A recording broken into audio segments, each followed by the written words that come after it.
As grocery store prices seem to climb and climb higher, it's my goal to try to keep our family's grocery budget in a very manageable spot.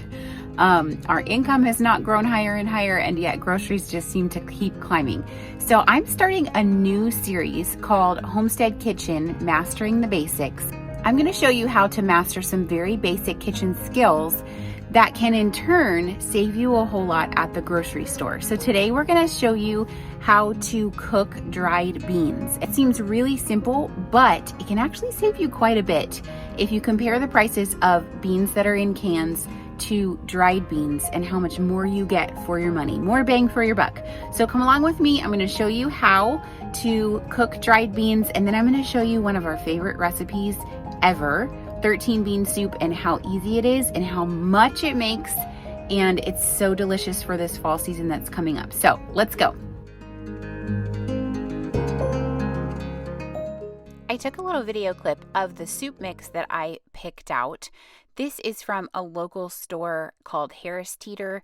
It's a little more, I guess, on the higher end of grocery stores, maybe like Ingles or Food Lion, or I don't know what other kind of stores you have. But this is where all the dried beans are. There's two different kinds, and I just chose the cheaper kind. And then also I wanted to show you that they do have beef soup bones over in the section near the meat, kind of between the sandwich lunch meat and the regular meat. So you can definitely find bones, beef bones, or you could also do a ham hock or ham bones that you can put in this soup. So if you don't have the exact kind I have, you could definitely just use whatever kind you want. We're going to start out by soaking these beans overnight or up to 24 hours. And I like to add a little splash of apple cider vinegar too. It breaks down the phytic acid, and it also helps your body absorb the nutrients more easily. And we also like to say at our house, it helps with the toots. So if you want to soak the beans, it's really helpful. It also helps them to cook a little bit faster. When I'm ready to put my beans together in soup or whatever, I'm going to share our favorite 13 bean soup recipe here. But in any way that you're using the beans, you're definitely going to want to drain them and rinse them really well, even after you've soaked them overnight, so that you can get any kind of yuck off of them and they'll be nice and clean and ready to go. This first way I'm going to show you is just cooking them all day, low and slow in the crock pot. Let's start out with just sharing the recipe for this 13 bean soup, and then I'll go from there to show you another way to cook beans if you'd like. You're going to start out with half a teaspoon of celery seed and half a teaspoon of dried rosemary, not ground up, just like the rosemary sprigs. 2 tablespoons of mushroom salt. I get that recipe from Venison for Dinner, and I'll share the link to that in the description. Also, 2 tablespoons of salt. It seems like a lot, but the beans are not salted, and then I'm adding a lot of water. It's a lot of soup here that we're making. And then you're going to want 2 bags of the 1 pound each of the 13 beans, or whatever kind of variety that you choose to go with, 3 quarts of water, and then at the end we're going to add in the beef neck bones or whatever kind of bones that you have found.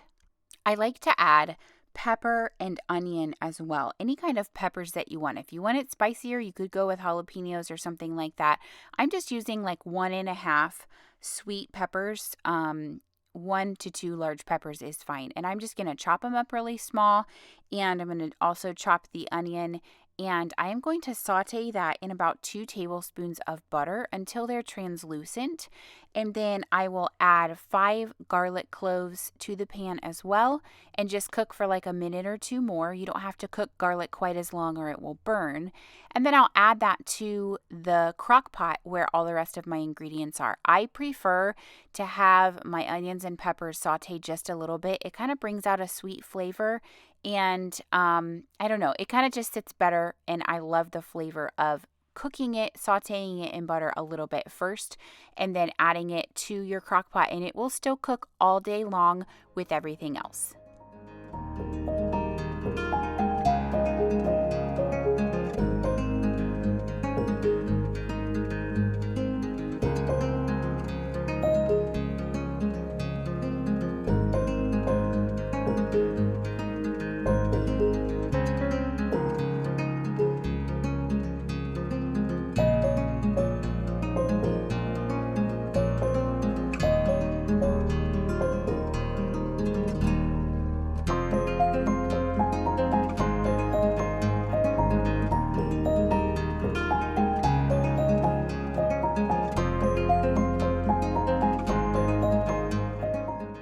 Okay, so you're going to add all of the onions and peppers and garlic to the crock pot, and then from there you are going to give it a little stir just to kind of incorporate the peppers and onions down into all the beans. And then you will want to add 2 to 3 bay leaves. Now, this crock pot is rather full, but it should fit just fine. It worked well. And this will cook all day long, low and slow. So you can go low if you want to. I was a little bit rushed on time. And so if I'm rushed on time, I'm going to always switch it to high. But for beans in general, and it works well with this soup as well. But even if you're just cooking plain beans, you want to cook it for a really long time. I cannot stand when beans are crunchy. I want them completely soft. And so I did this for on high for 10 hours. And if you want to do it on low, I would just recommend doing it for like 12 to 14 hours. So let that go. And while that's cooking, I'm going to show you what happens if you want to cook some beans, but you haven't had a chance to soak them. And it's not my preferred way to do it, but every once in a while life happens and I need some beans quickly. So I'm taking about 2 cups of beans, which is equal to about 1 pound of beans, and rinsing them incredibly well. Okay. Dig through it, look for little pieces of rock or anything else that might be in there, debris or anything. Pull that out and then rinse and rinse and rinse and rinse. And once I'm done rinsing it, I'm going to put it into my Instant Pot. Now, I don't know if you have an Instant Pot, but if you do not, you need to get one. It is the most amazing way to cook so many things. And I will show you in this series later on several things that I love to cook in an Instant Pot, but dried beans would be way at the top of my list. So I put those rinsed beans in, I filled the water all the way up to the max capacity, turned the lid on, and then I wanted to make sure that my little lever here is switched to the sealing position, not the venting position. We really want this to come up to pressure, and it has to have that closed so that it can come up to pressure. My Instant Pot has a bean chili button, and yours might not say 40 minutes. Sometimes you can continue to push that bean chili button or adjust the time for whatever. Sometimes it'll come up with 20 or 25, but if I have not soaked my beans, 40 minutes is what I need. Once that comes up to pressure, it will say on, and then once it flips to pressure, it's going to go switch to your timer. Once the timer is done, it will then switch to this L that you see here, and it will just sit on warm, and you want to naturally let the pressure release. Just leave it alone, and that little red pin will drop, and you'll know the pressure is released.